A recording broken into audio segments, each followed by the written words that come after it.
Hello guys, ito ang ating ulam ngayon. Munggo, dahil Friday ngayon, magbunggo tayo. Kaya lang late ng pagluluto ko, hapon na. So nilagyan natin yan siya ng kalabasa. Ayan. Tsaka sinahog natin dito guys yung mga leftover na pritong isda. Ayan. Hindi na nila makaya-kayang kainin. Kaya nilagay natin ito. So lalagyan natin yan siya ng malunggay. Ayan. Ang malunggay natin. Ayan, lagay na natin yung malunggay.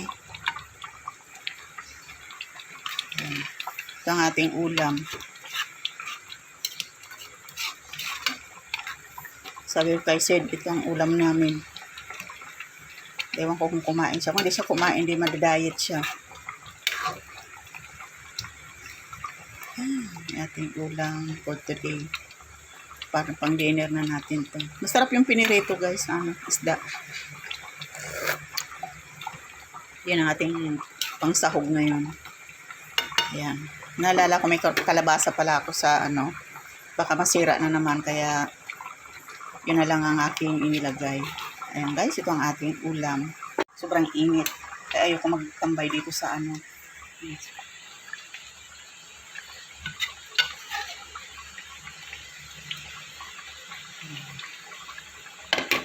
Ayan guys, yummy.